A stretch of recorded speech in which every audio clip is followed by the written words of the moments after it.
أجعلتم سقاية الحاج وعمارة المسجد الحرام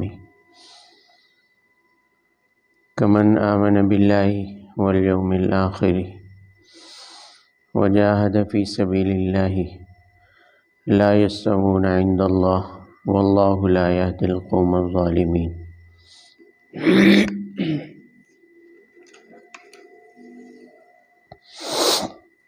یہاں سے لے کر آگے خالدین فیہا ابدا ان اللہ عندہ اجر عظیم، یہاں تک 4 آیات۔ وہی سابقہ مسئلہ ہی چل رہا ہے کہ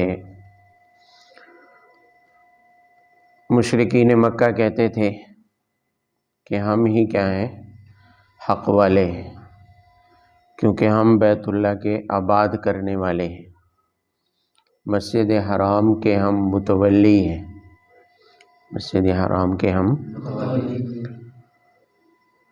تو ان 4 آیات میں سے پہلی آیت میں اللہ جل شانہ نے موازنہ بیان کیا ہے، فرمایا کہ ایک طرف تو ہیں یہ مکہ کے مشرک جن کا ایمان ہی اور جس مسجد کے متولی ہونے کے دعوے دار ہیں، اسی میں بت بنا کر بیت اللہ میں غیر اللہ کو لا کر رکھا ہوا تھا۔ مسجد حرام بیت اللہ ہے، اللہ کا گھر ہے، اللہ کا، اور اللہ کے گھر میں غیر اللہ کی عبادت کرتے تھے، غیر اللہ کو معبود بنایا ہوا تھا۔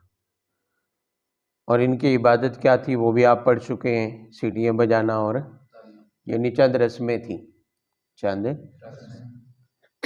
نہ ایمان ہے اور نہ اعمال درست ہیں۔ اس کے باوجود صرف یہ 2 چیزیں کہ ہم حاجیوں کو پانی پلاتے ہیں، ہم حاجیوں کو، اور ہم آتے ہیں مسجد حرام میں، ان 2 چیزوں کی بنیاد پر اپنے حق ہونے کا دعویٰ کرنا، جبکہ دوسری طرف ان کے مقابلے میں جن کو باطل کہا جا رہا ہے، غلط کہا جا رہا ہے، وہ مومنین ہیں، صحابہ کرام کی جماعت ہے۔ ان کی صفت یہ ہے کہ آمن باللہ، وہ اللہ وحدہ لا شریک پر کیا رکھتے ہیں، ایمان رکھتے ہیں، شرک میں وہ مبتلا نہیں ہے، آخرت پر وہ کیا رکھتے ہیں، ایمان رکھتے ہیں۔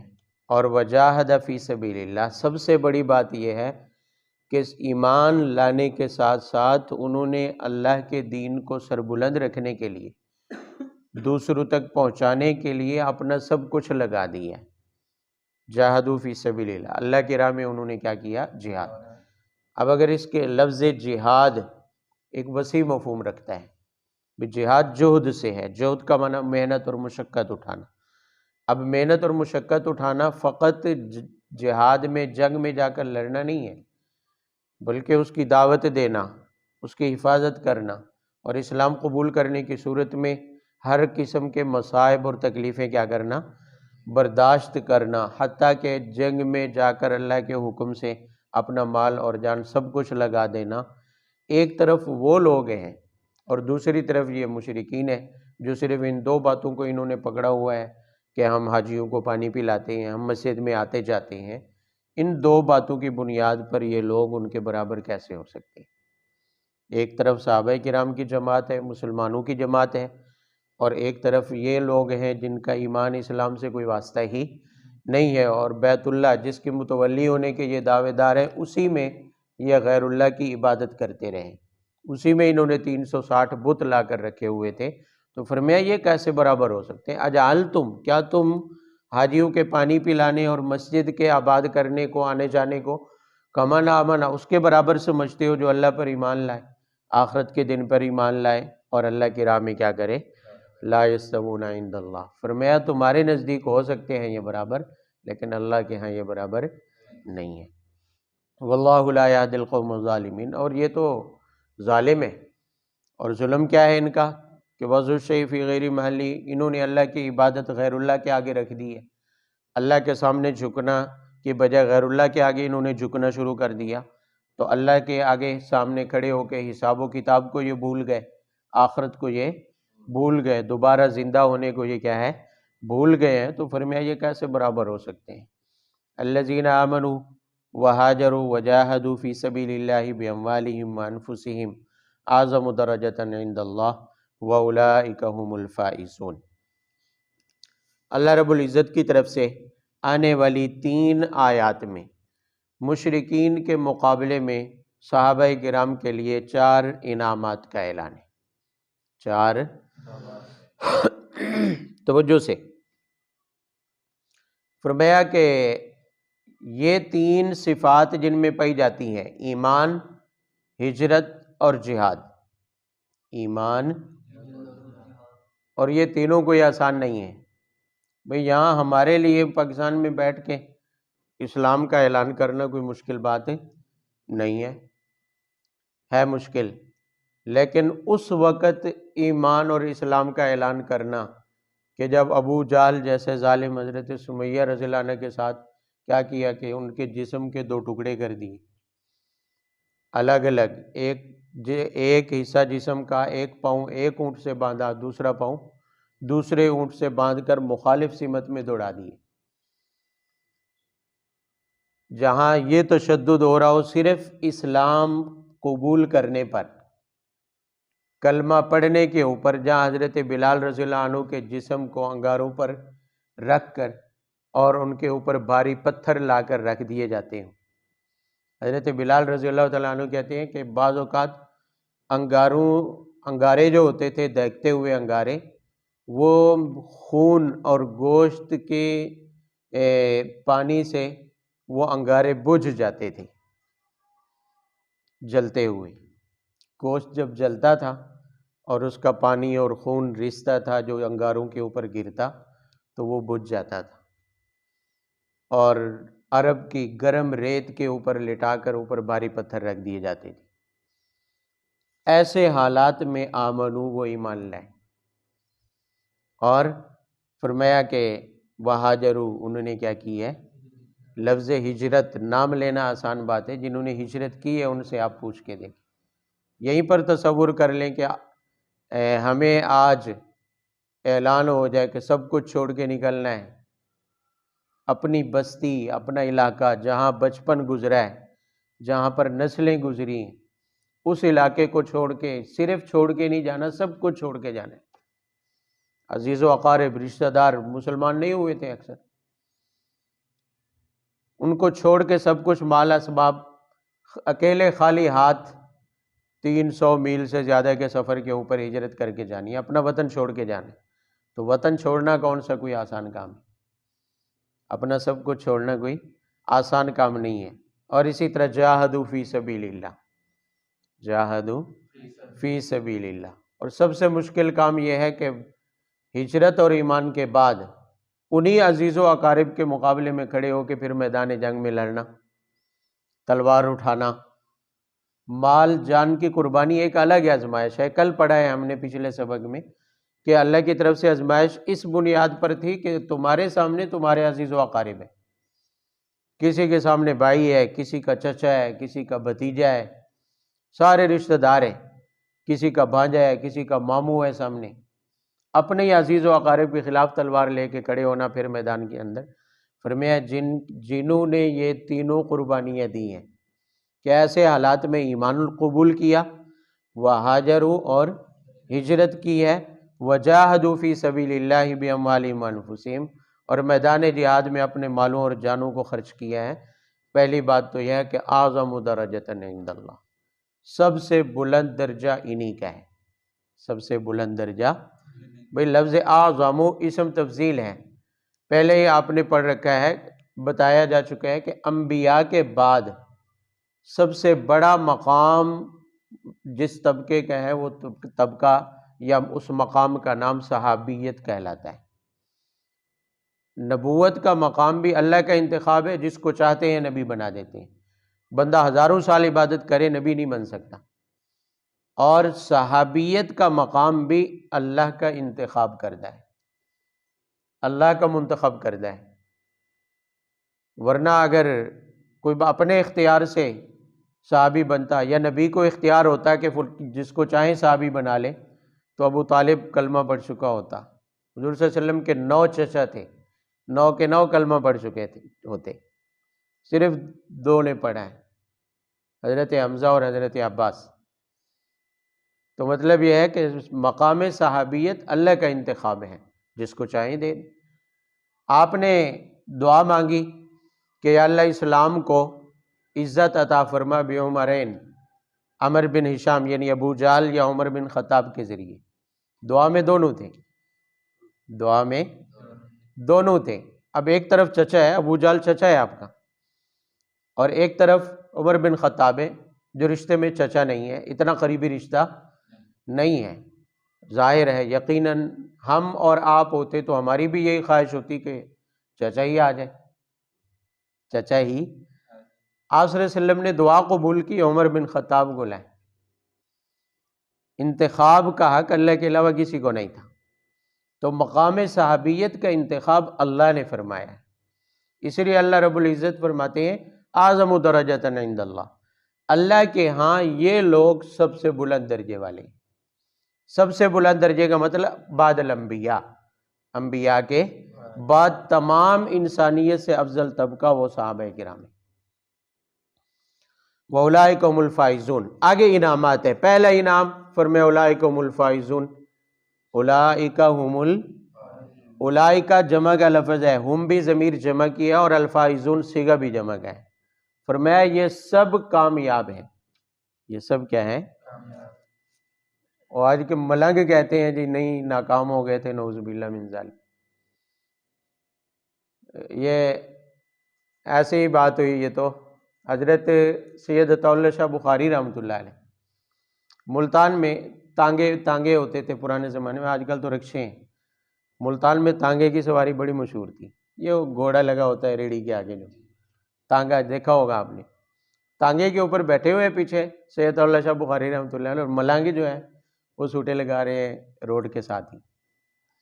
انہوں نے دیکھا کہ مولوی ہے اور تانگے ایسے چلتے تھے، تو ان کی نظر پڑی تو کوئی ملنگ بول کے کہہ رہے ہو جل گئی ہے، سڑ گئی ہے، جیسے عادت ہوتی ہے ملنگوں کی۔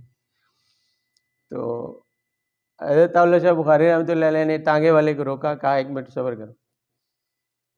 اترے، ماشاءاللہ ان کا کافی روب تھا، زلفیں اور جسامت، اور ہاتھ میں عصابی ہوتا تھا۔ تو جو ہی ملنگوں نے دیکھا کہ آ رہے ہیں وہ سہم گئے، ڈر گئے۔ اب یہ گئے ادھر، اسے کہتے ہیں ہاں اے ملنگ بول کیا کہہ رہے ہیں، چپ کر کے بیٹھ۔ ایک نے ہنستا سے کہا صحیح ہم کہہ رہے تھے سڑ گئی ہوئے۔ انہوں نے کہا جل تو تم رہے ہو اندر سے، دھواں تمہارے منہ سے نکل رہا ہے، میں کہاں سے سڑ گیا، میں کیسے جل گیا۔ تو ملنگوں کے کیا کہنے۔ تو یہ بھی ایک ملنگانہ نعرہ ہے کہ سارے نعوذ باللہ ناکام ہو گئے تھے۔ اور اللہ جل شانہ فرماتے ہیں اولئک هم الفائزون، اولئک هم الفائزون، وہ سارے کے سارے کیا ہیں؟ کامیاب ہیں۔ اس کے بعد اگر تاریخ کچھ اور کہتی ہے، تاریخ میں الٹا سیدھا لکھا جاتا ہے، تو تاریخ کی حیثیت اخباری خبروں جتنی ہے، ایکسپریس نیوز میں چھپی ہوئی خبروں جتنی حیثیت ہے تاریخ کی۔ تاریخ اخباری خبریں ہیں۔ آج کا صحافی جیسے خبریں جمع کرتا ہے، اس زمانے کا مورخ خبریں جمع کرتا تھا۔ یہی وجہ ہے کہ جو حدیث کی روایات ہیں ان کی سند کے اندر آنے والے راویوں کی چھان پٹک لازمی ہے، صحت اور ضعف کا خیال رکھا گیا ہے۔ لیکن تاریخی روایات کے اندر کسی بھی قسم کے آدمی کا کوئی خیال نہیں رکھا گیا، جس سے بھی خبر مل گئی لے لی، کیونکہ خبر بنانی ہوتی ہے، صحافی نے خبر ڈھونڈنی ہوتی ہے، تو خبریں ڈھونڈی جاتی رہی اور لکھی جاتی رہی۔ اب ظاہر ہے کس کس سے خبریں لی ہیں اور کس سے لینی ہے کس سے نہیں لینی، اس کا کوئی ضابطہ نہیں ہے۔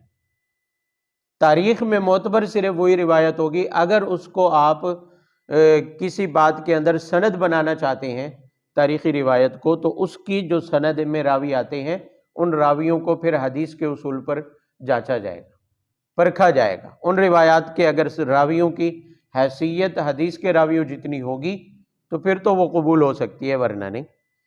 اور پھر یہ ذہن میں رہے کہ صحیح حدیث بھی، صحیح بالفرض اگر صحیح حدیث بھی ایسی مل جائے جس میں مقام صحابیت کے خلاف کچھ معلوم ہوتا ہو، تو قرآن کی آیات کے مقابلے میں صحیح حدیث بھی قابل قبول نہیں، یہ ذہن میں، اس لیے کہ صحیح حدیث کی حیثیت زیادہ سے زیادہ خبر واحد ہے، اور خبر واحد کا زیادہ سے زیادہ مرتبہ جو رکھا گیا ہے صحیح حدیث کے اوپر وہ عقائد تک نہیں پہنچتا ہے، صحیح حدیث سے عقیدہ ثابت نہیں ہوتا۔ حدیث کی صرف پہلی قسم حدیث متواتر یا پھر مشہور جو قطعی اور یقینی ہوتی ہے، اس کے علاوہ صحیح ترین حدیث اگر خبر واحد کے درجے میں ہے تو کوئی عقیدہ اس سے ثابت نہیں ہوتا۔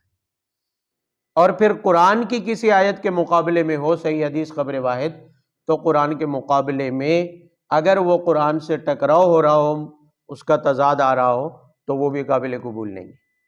یہ محدثین کے ہاں اصول ہے، اور سب سے پہلے تو قرآن ہے، اور قرآن تو علی الاعلان کہہ رہے اولئک هم الفائزون، وہ سارے کیا ہیں؟ کامیاب ہیں۔ اور یہ فرمانے والی ذات اللہ جل شانہ کی ہے جو مستقبل کی خبریں بھی رکھتے ہیں۔ انہیں معلوم تھا، اللہ جل شانہ کو معلوم تھا کہ ان میں بھی ہو سکتی ہیں رنجشیں، ان سے بھی کوئی غلطی ہو سکتی ہے، خطا ہو سکتی ہے، لیکن پھر بھی فرما دیا اولئک هم الفائزون، وہ سارے کے سارے کیا ہیں؟ کامیاب ہیں۔ یبشرہم، یہ پہلا انعام۔ دوسرا فرمایا یبشرہم ربہم برحمت منہ، ان کا رب انہیں اپنی رحمت کی خوشخبری دیتے ہیں۔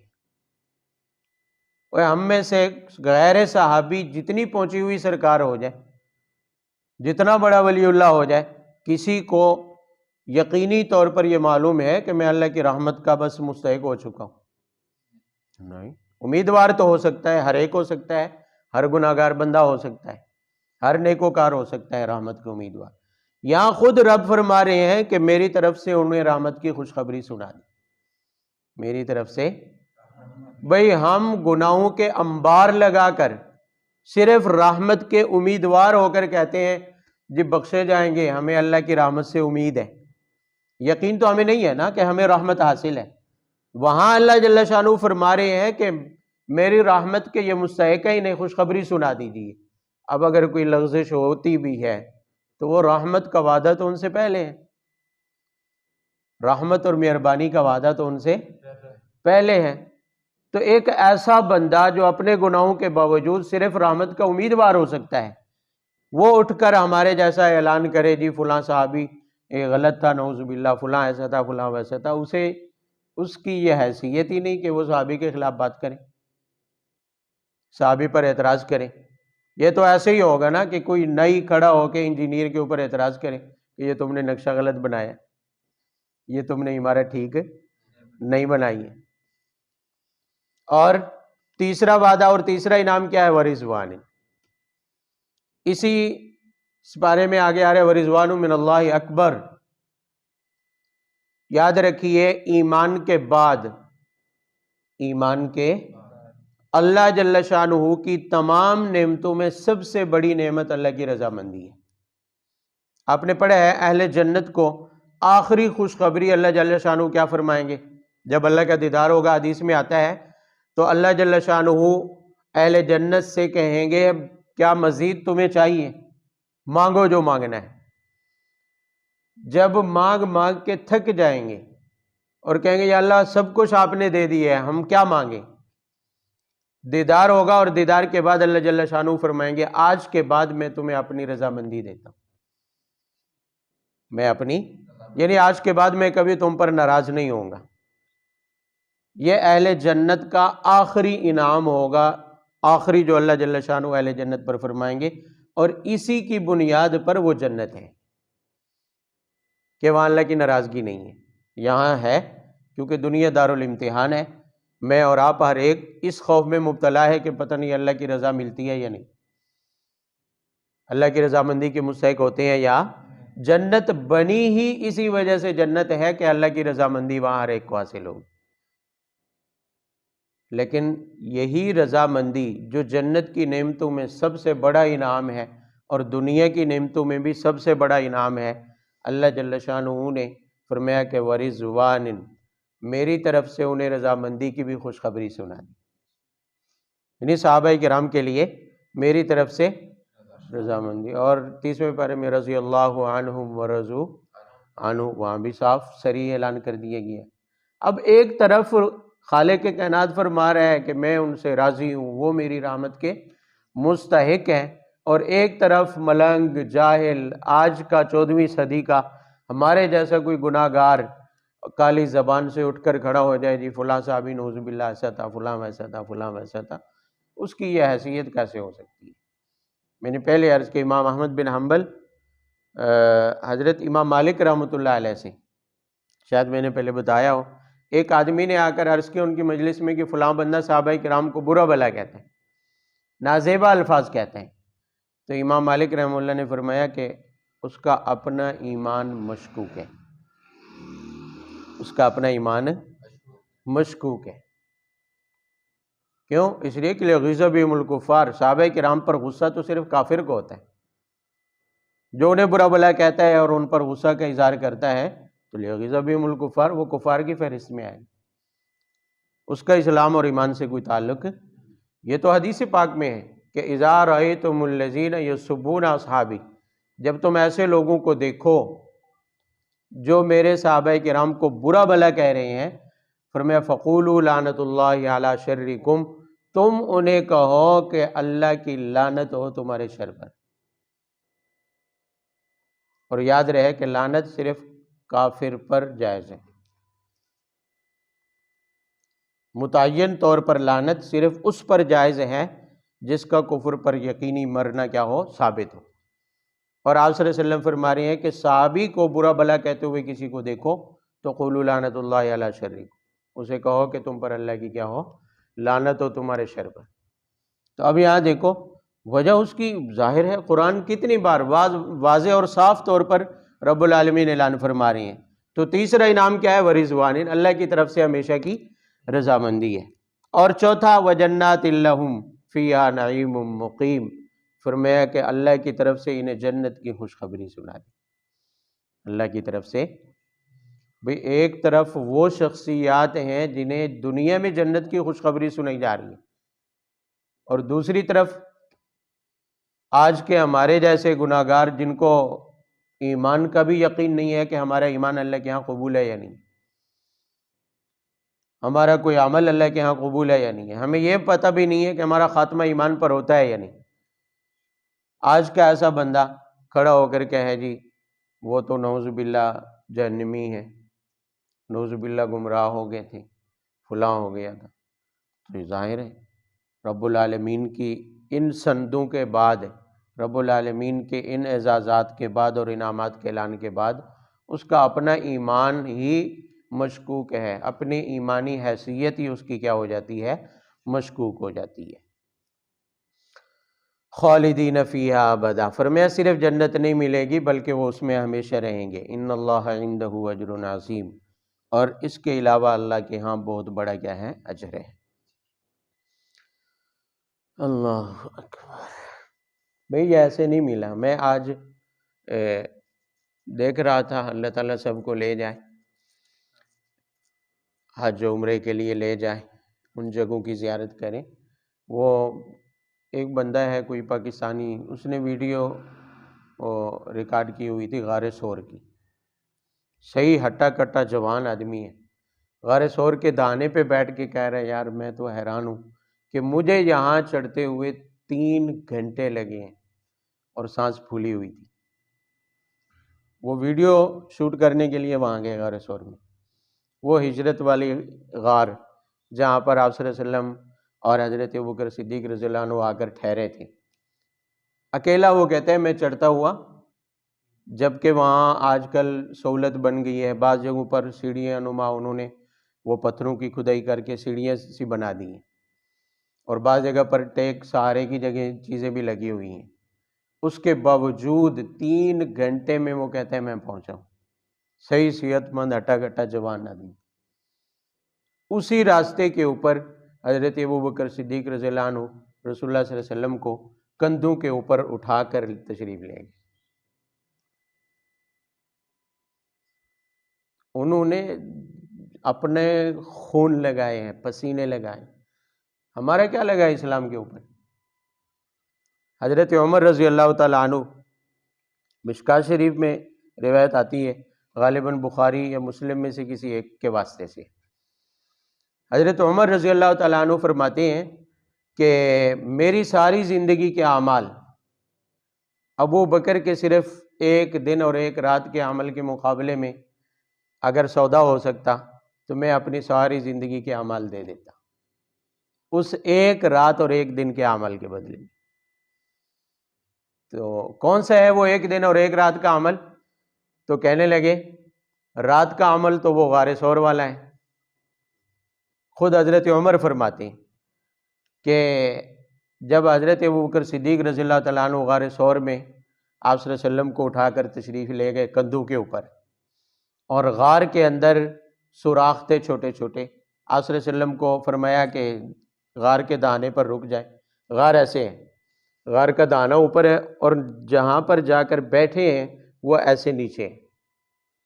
اوپر دہانے کے اوپر کھڑے ہونا تو نیچے اپنے پیروں کی طرف دیکھیں تو نیچے غار نظر آتا ہے، بیٹھنے والی وہ جگہ نظر آتی ہے جہاں پر بیٹھے۔ تو حضرت ابوبکر صدیق رضی اللہ عنہ نیچے غار میں اترے، سوراخ بند کیے، اپنی چادر پھاڑ کے ٹاکیاں اس کی نکال کے وہ سوراخ بند کیے، 2 سوراخ رہ گئے۔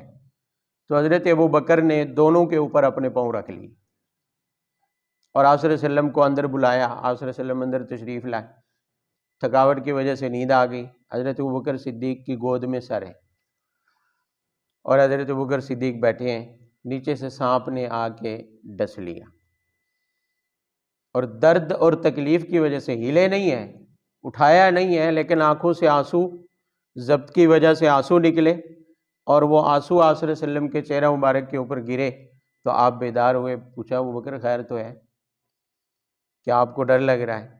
تو پھر میں عرض کیا کہ نہیں، بلکہ سانپ نے ڈس لی ہے۔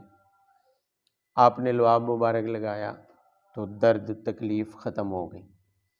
یہ وہ حضرات تھے اپنا۔ اب حضرت ابوبکر صدیق آپ صلی اللہ علیہ وسلم کے ساتھ ہیں، گھر پیچھے ہے، بچے پیچھے ہیں، 2 بیٹیاں حضرت عائشہ اور اسماء، وہ بھی گھر میں ہیں، بیوی گھر میں ہے، بچے پیچھے ہیں، مال سب کچھ پیچھے ہے مکہ میں، اور آپ صلی اللہ علیہ وسلم کو اکیلے لے کر چلے گئے۔ پیچھے کچھ بھی ہو سکتا ہے۔ اس وقت باقی سارے صحابہ کرام بڑے بڑے جو حضرات تھے جو حفاظت کر سکتے تھے وہ سارے حضرات ہجرت کر چکے تھے۔ مسلمانوں میں ایسا کوئی قابل ذکر نام نہیں تھا جو پیچھے رہ جانے والوں کی حفاظت کر سکتا۔ تو بیوی بچوں کو اور مال کو دشمنوں کے علاقے میں جگہ پر چھوڑ کے جانا اور سب کچھ لٹا کر جانا، تو اس موقع کے اوپر جبکہ رسول اللہ صلی اللہ علیہ وسلم آپ کے ساتھ ہیں، حضرت عمر کا یہ کہنا کہ یہ وہ رات ہے جس کے بدلے میں اپنی ساری زندگی کے اعمال دے سکتا ہوں۔ اس کی وجہ کیا ہے؟ وجہ شارحین نے یہ لکھی ہے کہ یہ وہ رات ہے جس میں اسلام کا سب کچھ حضرت ابوبکر کے حوالے بطور امانت کے اللہ نے کر دیا۔ بھئی اسلام کا دار و مدار آپ صلی اللہ علیہ وسلم کی ذات تھی، اسلام کا مرکز، محور، اسلام کی مزید اشاعت پھیلانا، سب کچھ کا تعلق آپ صلی اللہ علیہ وسلم کی ذات کے ساتھ تھا، اور آپ کی ذات ابوبکر کے حوالے تھی اس رات۔ اور ابوبکر کی دیانتداری کہ اپنا سب کچھ لٹا کر پیچھے بھول کر حضرت ابوبکر نے اس امانت کی کیا کی ہے؟ حفاظت کی ہے۔ کچھ بھی ہو سکتا تھا، ایسا خطرہ کون مول لیتا ہے؟ اپنا سب کچھ بچانے کے لیے بندے بڑے بڑے دغائیں دے جاتے ہیں، بڑے بڑے دھوکے کر جاتے ہیں، لیکن ابوبکر کو سب کچھ خطرے میں ہونے کے باوجود بھی حضرت ابوبکر نے اس امانت کی کیا کی ہے؟ حفاظت۔ اور دن کون سا کہ رسول اللہ صلی اللہ علیہ وسلم کی دنیا سے رحلت ہو گئی، آپ صلی اللہ علیہ وسلم کی وفات ہو گئی، اس کے بعد حضرت ابوبکر خلیفہ منتخب ہوتے ہیں، اور صورتحال یہ بنی ہے کہ ایک طرف رومیوں کے ساتھ لڑنے کے لیے آپ صلی اللہ علیہ وسلم لشکر روانہ کر چکے تھے حضرت اسامہ بن زید رضی اللہ عنہ کی سربراہی میں، وہ لشکر مدینہ کے باہر ٹھہرا ہوا ہے۔ آپ صلی اللہ علیہ وسلم کی رحلت کا سن کر انہوں نے باہر پڑاؤ ڈالا، واپس آ گئے، آپ صلی اللہ علیہ وسلم کے کفن دفن میں جنازے میں شریک ہوئے۔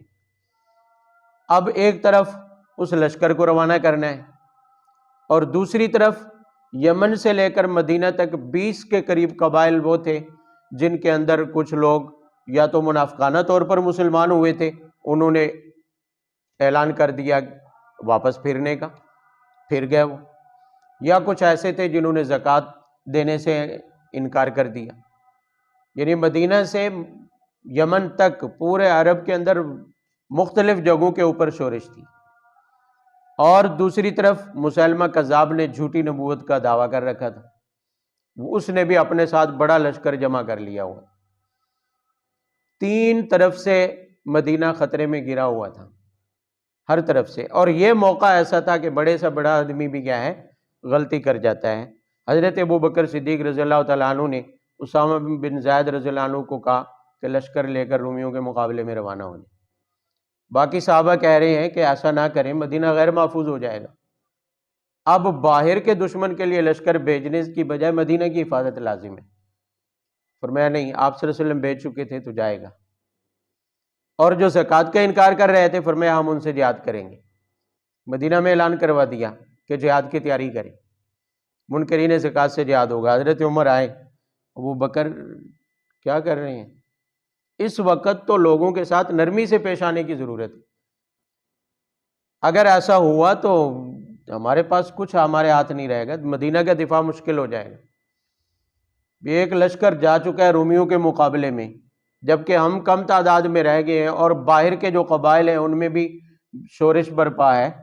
تو یہ ایسے نازک حالات تھے کہ اس موقع پر اگر چھوٹی سی بھی غلطی ہوتی تو اللہ نہ کرے، اگر اللہ کی چاہت نہ ہوتی تو شاید یہاں بریک لگ جاتی۔ لیکن حضرت ابو بکر نے حضرت عمر کو ڈانٹ کر کہا کہ اجبار فی الجاہلیت و اخوار فی الاسلام، آپ تو زمانہ جاہلیت میں تو بڑے بہادر بنتے تھے، زمانہ اسلام میں آ کر اتنے کمزور ہو گئے آپ کہ مجھے کمزوری پر مبنی مشورے دیتے ہیں۔ میں جاؤں گا اور جہاد کروں گا، اگر کوئی ایک رسی بھی جانور کی روکے گا زکوٰۃ میں تو اسے بھی لڑوں گا۔ حضرت عمر کہتی ہیں یہ وہ دن تھا، حضرت ابو بکر کا یہ وہ عمل تھا، اور یہ ان کا فیصلہ اور استقامت تھی کہ میں چاہتا ہوں کہ اس ایک دن کے عمل کے برابر میری ساری زندگی کے اعمال ہو جائیں اس کے بدلے میں۔ کیوں؟ اس لیے کہ یہ دن بھی ایسا دن تھا کہ اسلام پورے کا پورا حضرت ابو بکر کے فیصلے کے اوپر تھا۔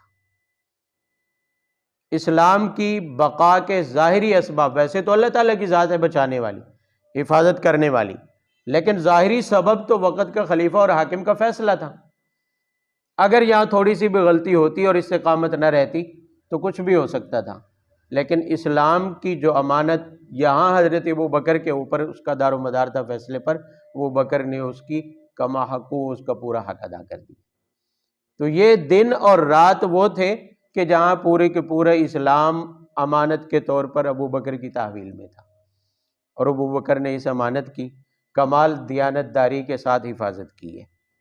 تو صحابہ کرام کی سب کچھ لگا ہوا ہے، ان کی سوچ، ان کے خیالات، ان کے مال اور اسباب، اولاد، سب کچھ ان کا اسلام کے اوپر لگا ہے۔ تبھی تو اللہ نے اعلان فرمایا کہ اولئک هم الفائزون۔ اتنا واضح اور کھلا اعلان کسی اور طبقے کے لیے نہیں ہے انبیاء کے بعد۔